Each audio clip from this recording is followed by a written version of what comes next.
Si nosotros no llenamos la tierra, entonces ¿quién lo hará con la vida de Jesús? Nadie más. Durante la pandemia del COVID-19 hubo un grupo de personas que fue noticia en el Reino Unido. Sucedió porque un ciudadano los denunció a causa de haber roto el confinamiento sin autorización y haber provocado una aglomeración.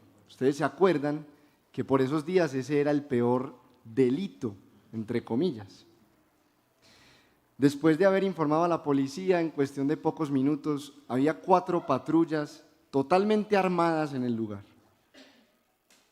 Averiguaron qué era lo que estaba pasando y se dieron cuenta de que estas personas estaban sirviendo alimentos para los habitantes de calle.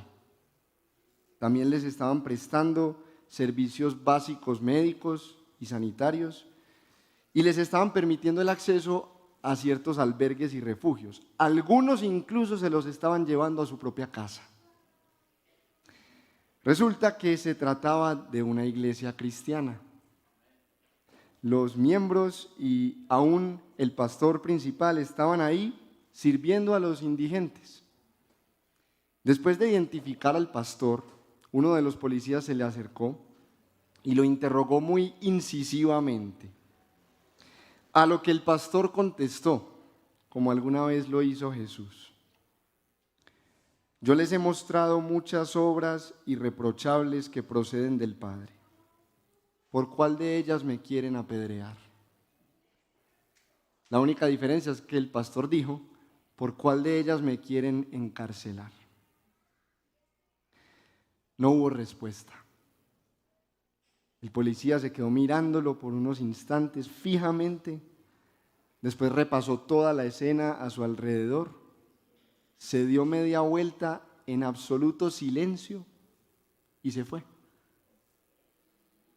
Seguramente lo hizo mordiéndose la lengua y rechinando los dientes, pero no pudo silenciar lo que era innegablemente bueno. No pudo condenar lo que evidentemente era bueno. La iglesia después recibió una multa y una amenaza con peores represalias si se repetía la situación. Pero nada de eso impidió que Dios fuera glorificado. Nosotros vivimos en un mundo que es hostil al cristianismo, un mundo en tinieblas, que le llama a lo bueno malo y a lo malo bueno. Y aunque aquí en Colombia hemos estado muy resguardados, al menos en comparación con otros países, no deberíamos esperar nada distinto al rechazo y la hostilidad de la sociedad, incluso la persecución. El Señor Jesucristo nos dejó muy claro que en el mundo sufriríamos aflicción. Hemos estado reflexionando en las últimas semanas, 2 meses ya, acerca de la misión de Dios, su plan de darse a conocer por medio de Jesucristo, para su gloria y para el bien de toda su creación. Y hemos hablado del papel de la iglesia y de las implicaciones que esto tiene para nuestra vida. Hoy vamos a continuar reflexionando en esto y veremos que la voluntad de Dios es hacer avanzar su misión por medio de nuestra manera de vivir, sobre todo por medio del sufrimiento. Y para ver esto les pido que me acompañen en sus Biblias a la primera epístola del apóstol Pedro. Vamos a leer en el capítulo 2 los versículos 11 al 17. Vaya conmigo por favor en su Biblia a primera de Pedro, capítulo 2, verso 11, para que leamos juntos hasta el 17. Permítanme leer para ustedes aquí en la Nueva Versión Internacional lo que dice el Señor.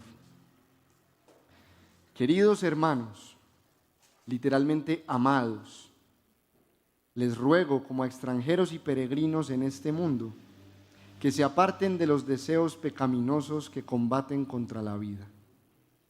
Mantengan entre los incrédulos una conducta tan ejemplar que aunque los acusen de hacer el mal, ellos observen las buenas obras de ustedes y glorifiquen a Dios en el día de la salvación. Sométanse por causa del Señor a toda autoridad humana, ya sea al rey como suprema autoridad o a los gobernadores que él envía para castigar a los que hacen el mal y reconocer a los que hacen el bien. Porque esta es la voluntad de Dios, que practicando el bien hagan callar la ignorancia de los insensatos.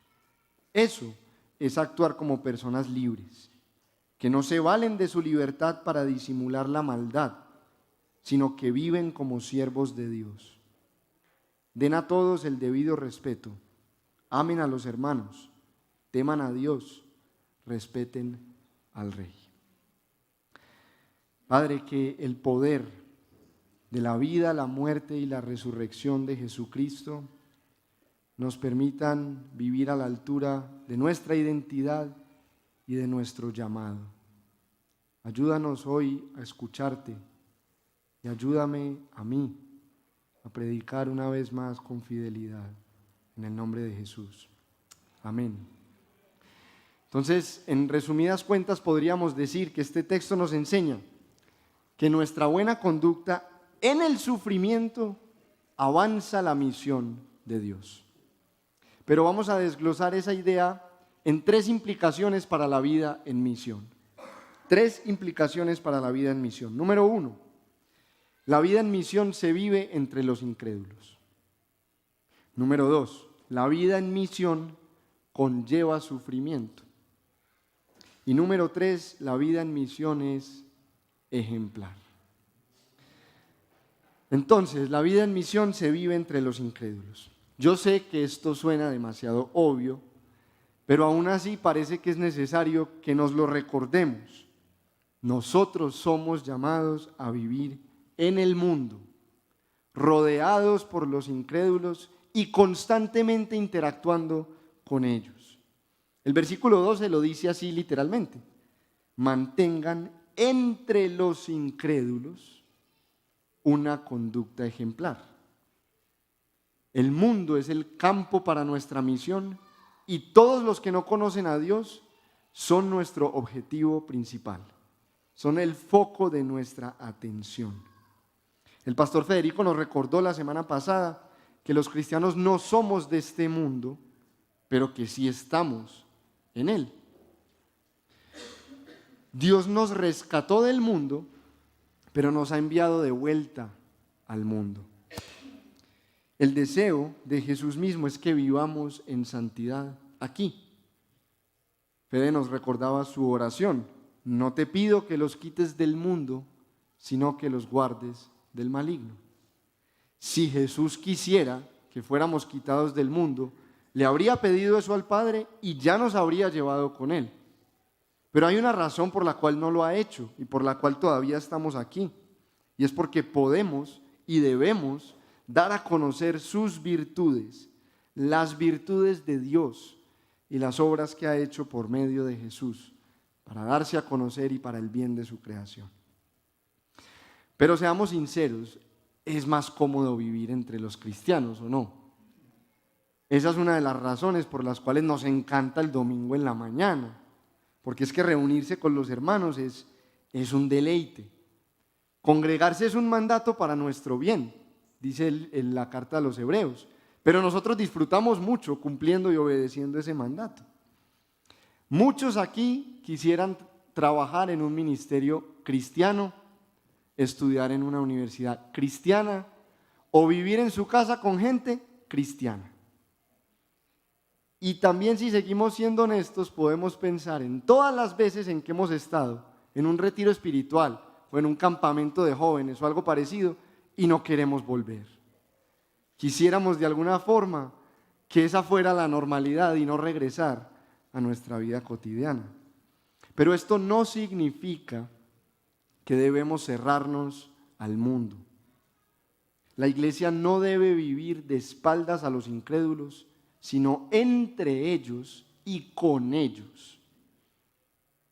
Este texto nos está llamando no solamente a resignarnos y tener que admitir que tendremos que trabajar con gente no cristiana, que tendremos que estudiar con los inconversos, que tendremos que convivir en la sociedad con personas que no conocen a Dios. Este texto no nos está llamando solo a eso, sino a asumir esta realidad como parte integral de nuestra misión. Y otra vez, no es solo a tolerar a los incrédulos. El texto va más allá y nos invita a amarlos y a mirarlos con ojos de compasión. ¿Dónde vemos esto? En el versículo 15. Tiene una declaración impresionante sobre la voluntad de Dios. Vamos a leerlo. Nosotros que tanto nos preguntamos, ¿cuál es la voluntad de Dios? Miren una respuesta aquí. Esta es la voluntad de Dios, que practicando el bien, hagan callar la ignorancia de los insensatos. Pedro se está refiriendo a los incrédulos en este versículo. Pero hay un detalle no menor de la manera en que se está refiriendo a ellos.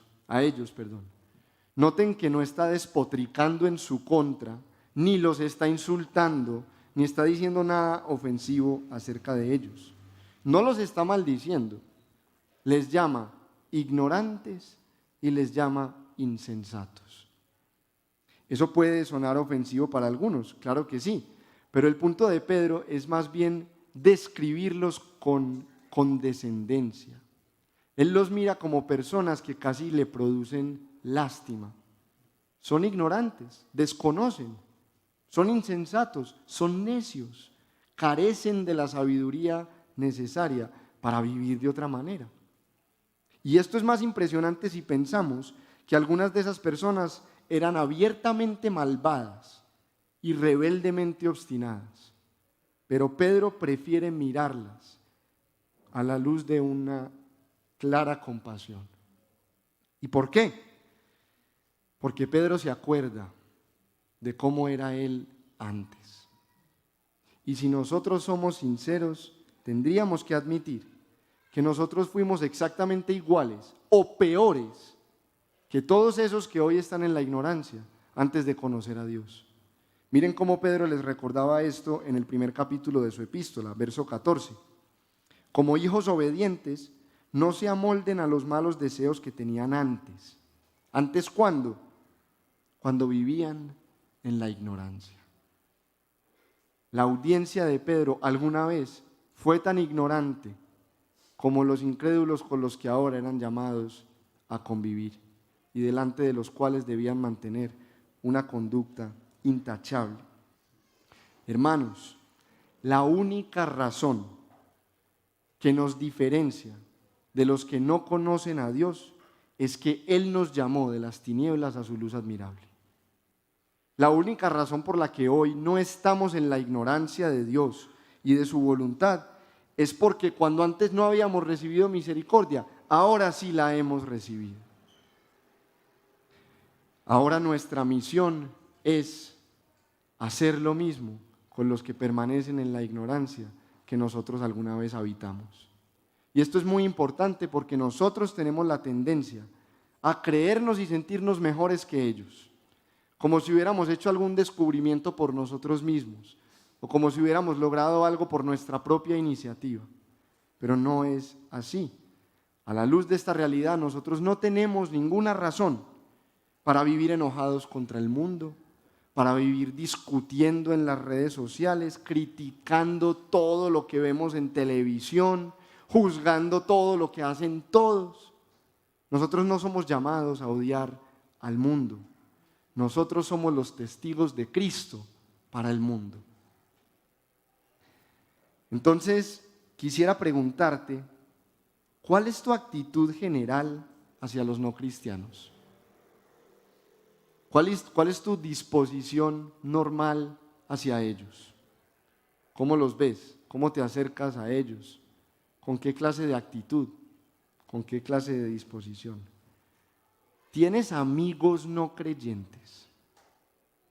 Amigos, no compañeros de trabajo, de estudio, etc. Amigos no creyentes. ¿Estás siendo intencional en construir relaciones con los que no conocen a Dios? El evangelismo fluye naturalmente en el contexto de una relación. Y para muchas de las personas que tú conoces, el único contacto que van a tener con Cristo eres tú. ¿Qué tan intencional estás siendo en acercarte a esas personas? ¿Qué estás haciendo, en otras palabras, para vivir la vida entre los incrédulos y con los incrédulos? Les cuento, por ejemplo, que el pastor Federico hoy no está entre nosotros porque decidió aceptar una invitación a la escuela de padres o al día de la familia o algo así en el colegio de sus niñas. Y lo hizo con la intención de conocer a esos padres, de poder servir a estas familias y de entablar relaciones con ellos. Entonces, si en tu conjunto residencial dictan cursos de cocina, pues inscríbete. Si en el barrio donde vives hay una jornada de servicio social, apúntate. Si en el colegio de tus hijos te invitan a algo parecido a esto, participa. Si todavía conservas amistades de tu vida pasada, cultívalas y presérvalas intencionalmente. Si vas a participar de un grupo pequeño, invita a alguien. Y si vas a abrir tu casa, pues con mayor razón, sé su anfitrión. Pero pasemos al segundo punto, que es que la vida en misión conlleva sufrimiento, porque la realidad es que esta invitación a vivir con los no creyentes no es tan romántica como acaba de sonar. En el contexto de esta primera epístola de Pedro, los inconversos eran prácticamente los enemigos. Pedro le está escribiendo a una serie de iglesias dispersas por la provincia romana de Asia Menor, la actual Turquía, y que se componían en su mayoría de cristianos no judíos, que estaban siendo perseguidos y estaban sufriendo a manos de los griegos y de los mismos romanos. Y tal vez nosotros vivimos algo de eso. Muchas veces las personas no cristianas nos causan alguna forma de sufrimiento. Algunos se burlan de nosotros por nuestra fe o critican nuestras decisiones. Otros nos resultan difíciles de tolerar por sus prácticas o por su lenguaje, por su manera de vivir. Otros, como les pasaba a estos hermanos de primera de Pedro, nos calumnian, inventan falsedades acerca de nosotros. Pero valga recordar que hoy en día hay muchos países del mundo en los que los incrédulos persiguen, torturan y aún asesinan a los cristianos. Esta es una realidad que nunca podemos perder de vista, independientemente de nuestro propio contexto. Así que a partir de compartir nuestra vida con ellos y relacionarnos con ellos, tendremos que experimentar alguna medida de sufrimiento que no vamos a poder evitar. Hermanos, y yo quisiera que esto lo entendiéramos muy bien, que supiéramos esto con toda seriedad. El mundo en el que vivimos, en su maldad y en su ignorancia, nos va a acusar de ser malhechores, nos va a acusar de hacer el mal. Eso es una garantía, eso es una seguridad. El mundo hará eso contra nosotros. Nos van a llamar retrógrados por decir que un hombre es un hombre y una mujer es una mujer. Nos van a tildar de intolerantes por no celebrar la agenda de la bandera de colores. Nos van a poner el rótulo de enemigos del pueblo, enemigos públicos, por no querer rendir nuestras libertades individuales al gobierno de turno. Nos van a calumniar por adoctrinamiento cuando queramos enseñarle a nuestros hijos nuestra fe y cuando queramos revelarles la verdad de todas esas ideologías venenosas de nuestra época. Nos van a querer quitar la custodia de nuestros hijos por corregirlos y por disciplinarnos. Esto ya está pasando en muchos países del mundo. Nos van a señalar por hacer proselitismo, por incitar a la insurrección cuando estemos evangelizando. Se van a mofar de nosotros, nos van a ridiculizar como si fuéramos dignos de lástima por creer en este libro tan antiguo. Y muchas cosas más. Piensa tú cómo has sufrido, cómo podrías sufrir en el futuro por causa de tu fe. La conclusión es que vamos a sufrir por ser cristianos si vivimos en un mundo de incrédulos que se opone a Cristo. Y esto no es ninguna rareza ni ninguna extrañeza. El cristianismo siempre ha sido una minoría perseguida e incomprendida. Más bien nuestro caso es una rara excepción histórica, porque hemos sido muy privilegiados en ese sentido. Lo que sí nos debería sorprender es que todavía no nos haya tocado sufrir, o que todavía no nos haya tocado sufrir tanto. Eso sí nos debería sorprender. Pero hermanos, nosotros no tenemos que tenerle miedo al sufrimiento, ni tenemos que huir del sufrimiento y tratar de evitarlo, como si fuera posible, que por cierto no lo es. ¿Y por qué?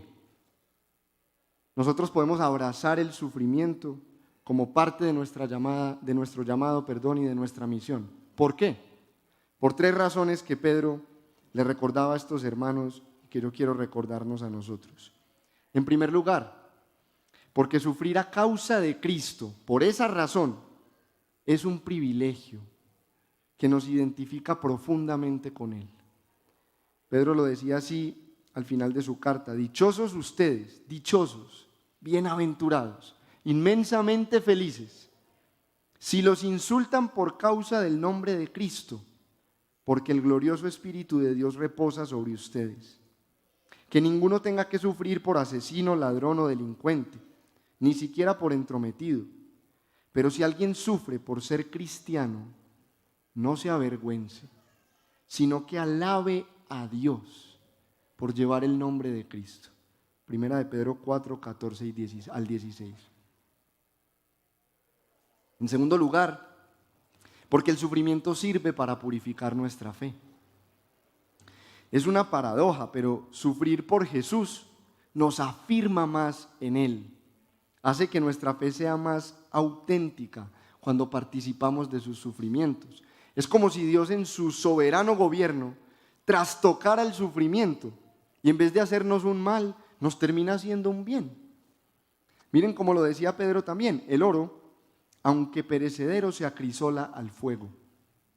Así también la fe de ustedes, que vale mucho más que el oro, al ser acrisolada por las pruebas, demostrará que es digna de aprobación, gloria y honor cuando Jesucristo se revele. Primera de Pedro 1:7. Cuando Jesucristo se revele. No necesariamente hoy, no necesariamente en esta vida. Y en tercer lugar, la tercera razón por la que podemos abrazar el sufrimiento, dejar de temerle y de huirle, es porque el sufrimiento se convierte en una impensada oportunidad para avanzar la misión de Dios, para darlo a conocer, para glorificarlo. Cuanto más oscuro esté alrededor, más brillará la luz. Cuanta más maldad nos esté oprimiendo, más hermosa se verá la bondad.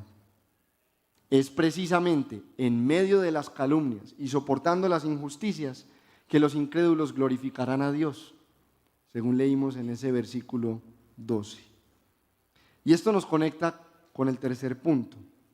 La vida en misión es ejemplar, porque la manera en que hacemos avanzar la misión de Dios delante de los incrédulos es por medio de nuestra conducta ejemplar, especialmente cuando estamos sufriendo. Es muy fácil comportarse bien y mantener la compostura cuando todo está bien, pero cuando estamos sufriendo con dolor o bajo presión es otra cosa. La manera de vivir de los cristianos debe ser un ejemplo. Y esa palabra ejemplo es muy importante. Debe ser un modelo, debe ser una representación de Dios mismo delante del mundo que nos observa. El punto es que viéndonos a nosotros y nuestra manera de conducirnos en la vida, los incrédulos deberían poder ver a Dios mismo. Miren cómo lo dice también el mismo Pedro: sean ustedes santos en todo lo que hagan, antes, durante y después de sufrir, en la iglesia y fuera de ella, el domingo y en el resto de la semana, con los creyentes y con los no creyentes. Sean santos en todo lo que hagan, como también es santo quien los llamó. Pues está escrito: sean santos porque yo soy santo. Primera de Pedro 1, 15 y 16. Lo que implica que si algo nos mete al sufrimiento, no debe ser nuestra conducta indebida. Hay gente que sufre por cometer delitos o por hacer el mal, y uno podría decir: ¿qué más va a esperar? Es lo que toca, es lo que se merece. Nosotros no deberíamos entrar al sufrimiento por esa vía, sino contrariamente por nuestra justicia. Que eso suena extraño, entonces vale aclarar que si hay un mundo como este, en el que alguien que hace lo bueno termina sufriendo, es porque este mundo no funciona como debería funcionar. Que los que hacen el bien terminen sufriendo en este mundo es una evidencia de que este es un mundo caído. No debería ser así, pero la realidad es que así es. Nosotros somos llamados a silenciar al mundo, literalmente a taparle la boca en esas falsas acusaciones que levantan contra nosotros. Pero no somos llamados a hacer eso gritando más alto que ellos, ni oponiéndonos con violencia. La manera en que somos llamados a silenciar sus bocas es por medio de nuestras buenas obras, practicando el bien, actuando correctamente y manteniendo una conducta intachable. Eso es lo que dice el versículo 15, que ya leímos hace un momento. La forma en que le cerramos la boca a los que nos calumnian es siendo santos, distintos, apartados de toda maldad. Ante las buenas obras no hay discursos maliciosos que valgan. Ante la verdad de los hechos no hay mentiras que se puedan sostener, como experimentaron esa iglesia y ese pastor. Porque los hechos hablan más fuerte que las palabras. Pero ahora tenemos que notar que Pedro está dándonos una aplicación muy concreta para esta conducta ejemplar. En los versos 13 y 14 nos llama a sujetarnos al Estado. Lo leyeron ahí, ¿cierto? En aquel tiempo los cristianos eran acusados de sedición y de rebeldía contra el imperio porque no participaban de su paganismo y porque no adoraban al emperador como si fuera un dios. Nosotros debemos someternos a los gobiernos humanos por causa del Señor, dice el texto.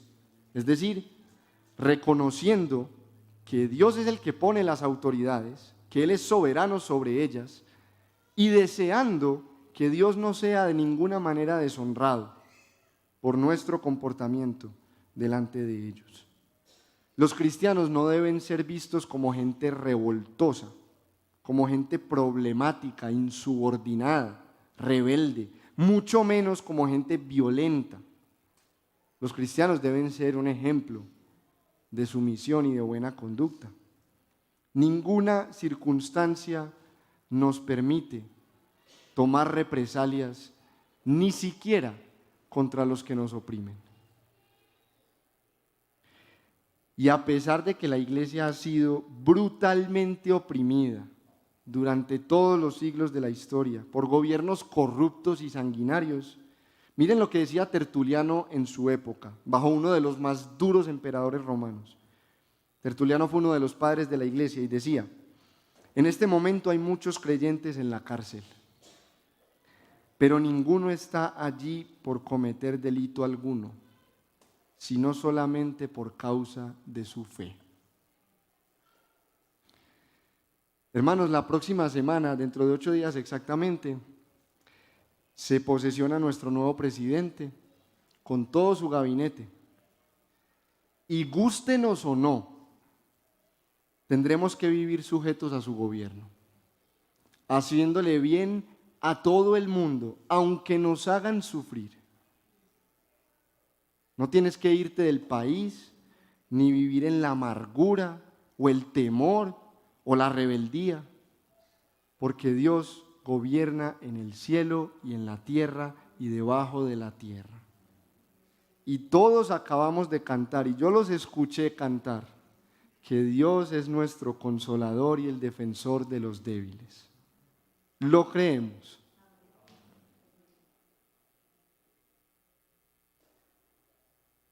Pero Pedro está poniendo las cosas en su orden y lo está haciendo con mucha sutileza. A mí me asombra que un hombre sencillo, como sabemos que Pedro era, pudiera ser tan sagaz al escribir. Leamos el versículo 17, que bien podría resumir el llamado de este texto una vez más. Dice: den a todos el debido respeto, amen a los hermanos, teman a Dios, respeten al rey. Digo con mucha sutileza porque él no se está metiendo en problemas con el emperador. El rey seguramente se refería al emperador romano. Si él lo hubiera leído este texto, no se hubiera sentido amenazado, al contrario, hasta muy halagado, pues sí, que los cristianos me respeten también. Pero miren lo que Pedro está haciendo. Él está usando la misma palabra que describe nuestro deber hacia el emperador, respetarlo, para todos. Él nos está pidiendo que le demos al superior de los gobernantes lo mismo que le damos al resto: respeto. Porque los cristianos estimamos la dignidad de todos los seres humanos, independientemente de su posición social, económica, política o de cualquier clase. Y Pedro está haciendo eso, está igualando al resto de las personas con el emperador. Le debemos el mismo respeto a alguien tan encumbrado como él que a cualquier persona a nuestro nivel o incluso inferior. Y sin embargo, Pedro, a pesar de que pide respeto para el emperador, deja claro que a él no se le debe temer. El temor se lo debemos exclusivamente a Dios. Y también deja claro que tampoco le debemos amor, al menos no amor en el sentido más pleno de esa palabra. Eso es para los hermanos. A los hermanos no solo hay que respetarlos, hay que amarlos.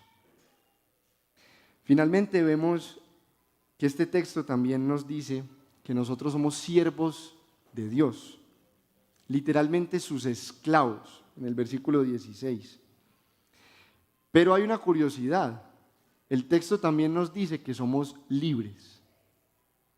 ¿Cómo entender esa paradoja de que somos esclavos y al mismo tiempo somos libres? ¿Por qué Pedro puede decir ambas cosas en una frase seguida de la otra? Porque la verdadera libertad no consiste en hacer lo que uno quiera, no consiste en seguir mis antojos.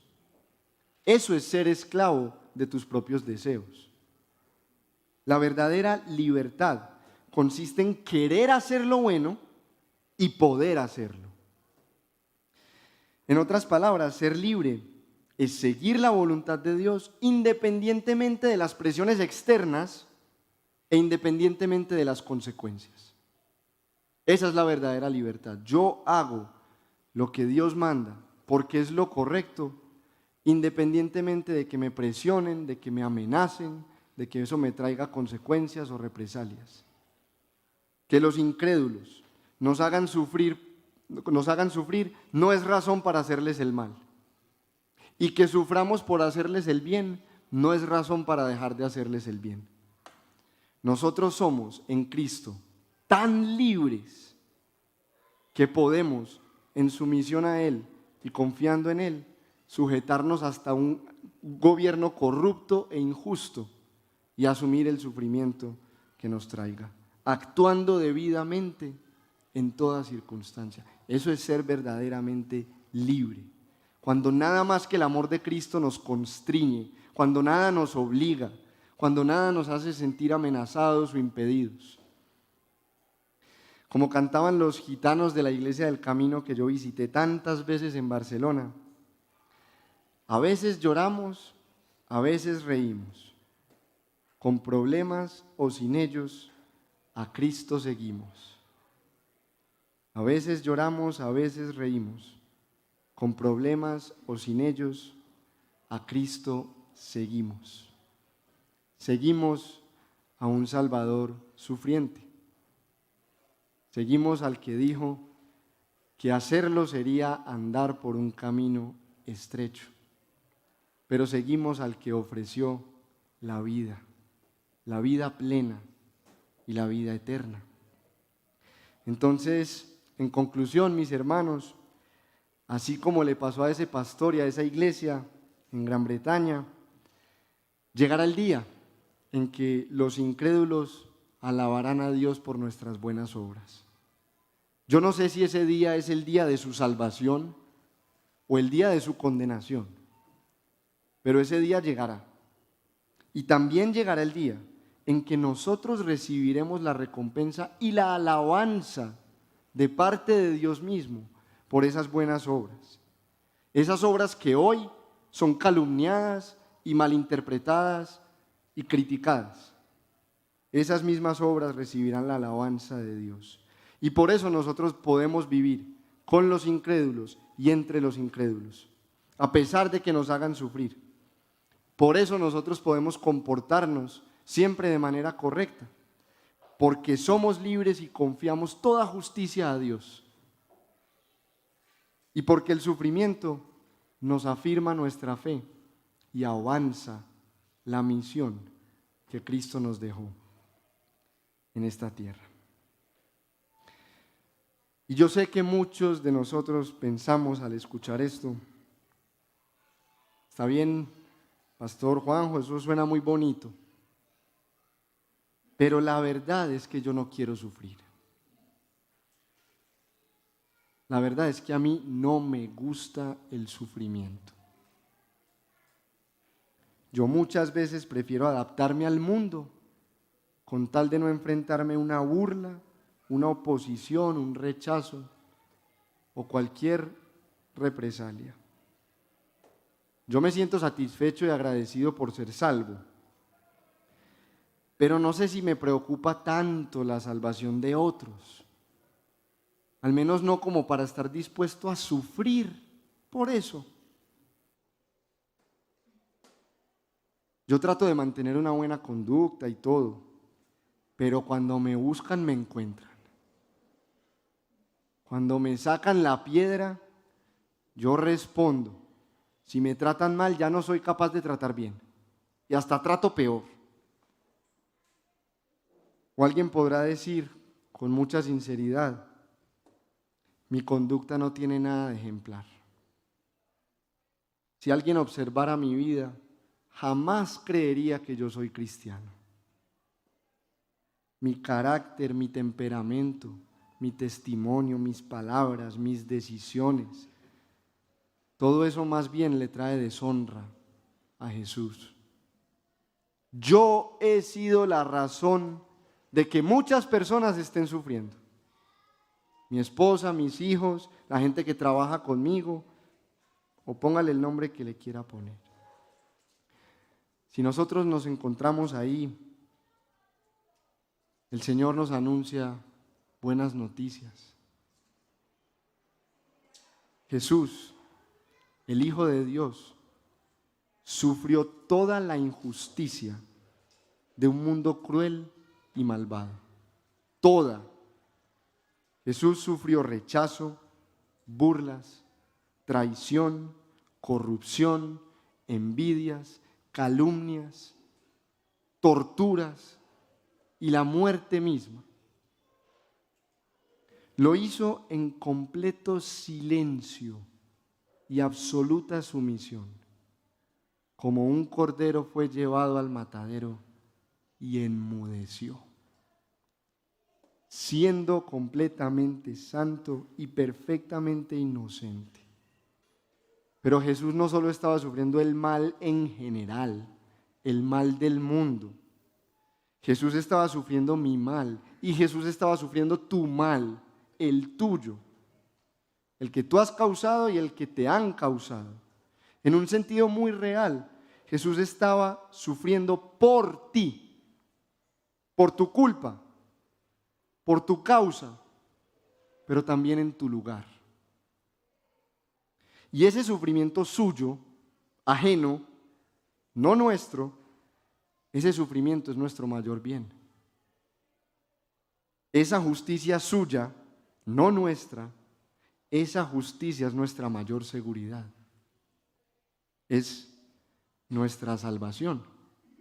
Jesús venció, triunfó sobre el mal. ¿Pero cómo lo hizo? Enfrentándolo, sufriéndolo Él hasta las últimas consecuencias. Él respondió al mal con bien y así lo derrotó hasta el final. Nosotros en Él somos libres y tenemos vida eterna por el sufrimiento de otro para hacer lo mismo, para sufrir por el bien de otro. Dios puede usar en su soberano gobierno nuestro sufrimiento para la salvación de otra persona. Incluso, sorprendentemente, para la salvación de las mismas personas que nos están haciendo sufrir. Y también hay testimonios en la iglesia, en la historia de la iglesia, de mártires que terminaron de rodillas abrazados con sus verdugos, porque no podían entender cómo, aún en ese momento, los seguían amando y seguían bendiciéndolos. El mismo Jesús, en el último instante, perdónalos porque no saben lo que hacen.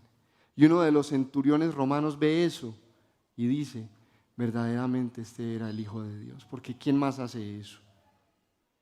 Hasta el último instante de un sufrimiento como ese. Es la muerte y la resurrección de Jesús lo que nos da el poder y la seguridad para poder asumir este sufrimiento. Hermano o hermana, si tú estás en Cristo, estás en muy buenas manos. Nada te va a apartar de su cuidado, nada podrá dañarte definitivamente, nada. Jesús te salvó y te salva del sufrimiento eterno que mereces. Jesús fue la evidencia de que el Padre te amó a tal punto que estuvo dispuesto a entregar lo más valioso que hay en el universo entero por tu bien.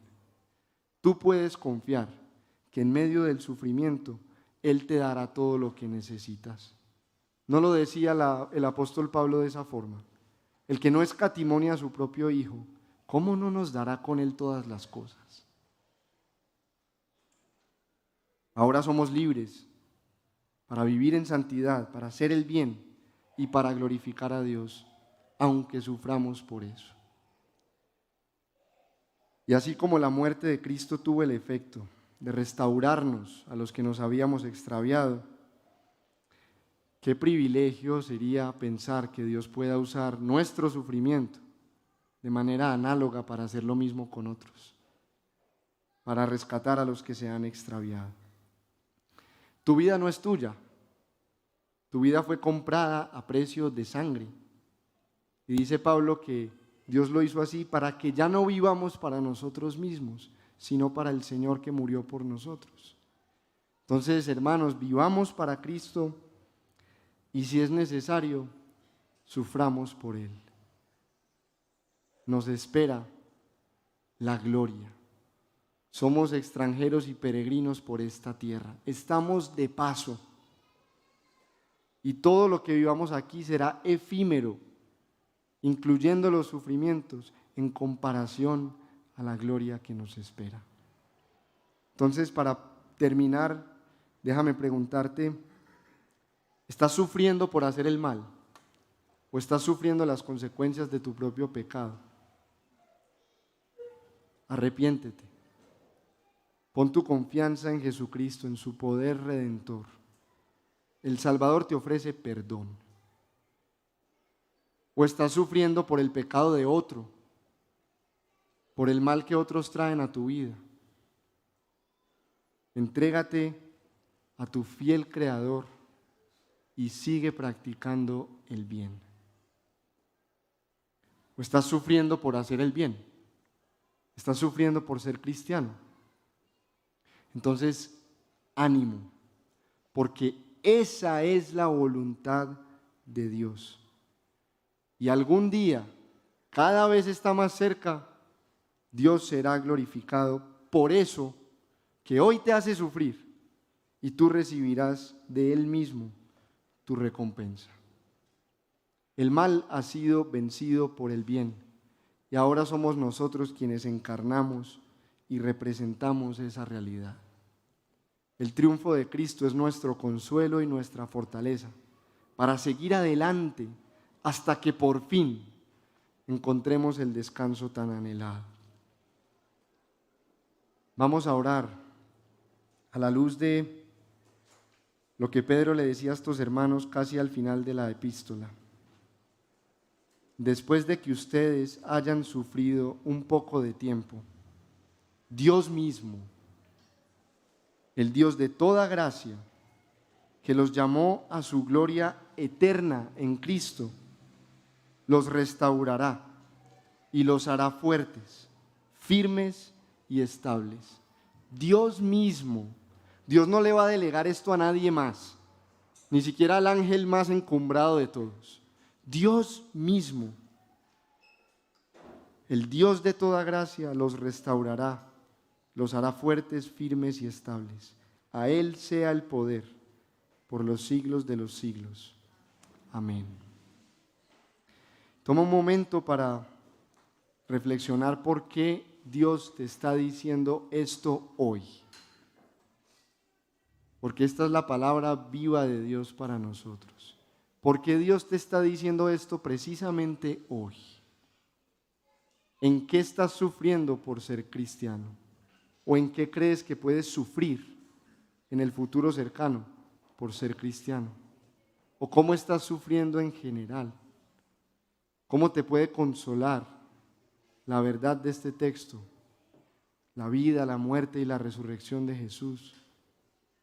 ¿Cómo te puedes aferrar a la gracia venidera, a esa que será manifestada cuando lleguemos a casa, cuando termine el peregrinaje, cuando ya no seamos extranjeros, sino que nos sintamos en el seno de nuestra familia, plenos y satisfechos? Toma un momento para pensar en esto y respóndele al Señor en tus propias palabras.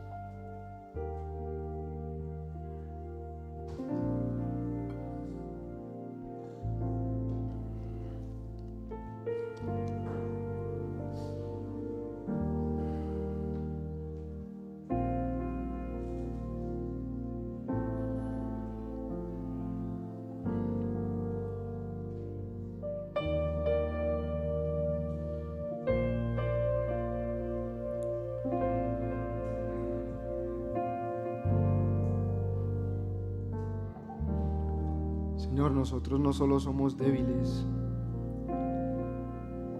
y no solo nos sentimos lejos de casa, sino que nos parece que el mundo y Satanás y nuestros propios deseos son demasiado poderosos.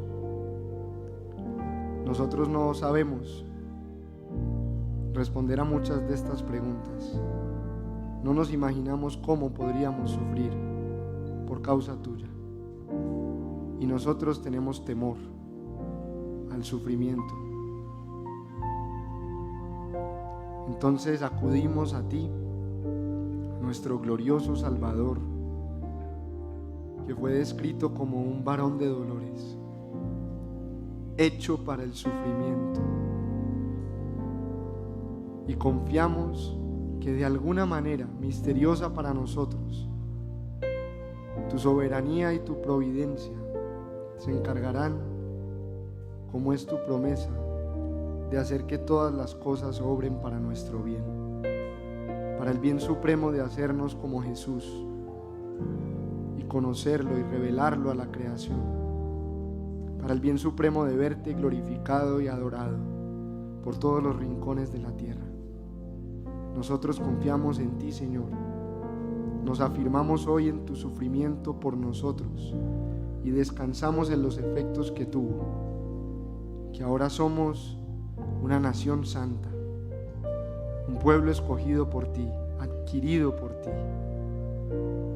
tu familia para anunciar tus virtudes al mundo, un reino de sacerdotes, tus hijos y tus hijas amados. Nos refugiamos en esto, Señor, para pedirte que en el poder de tu Espíritu, por la vida y la muerte y resurrección de Jesús, tú nos permitas ser fieles hasta el final, se venga lo que se venga, tengamos que sufrir como tengamos que hacerlo. Pon la gloria venidera delante de nuestros ojos con tanta claridad, con tanta nitidez, que casi la podamos tocar y anhelar junto con tu Espíritu y la iglesia en el mundo entero, que vengas pronto a poner fin al sufrimiento y a inaugurar el gozo perpetuo.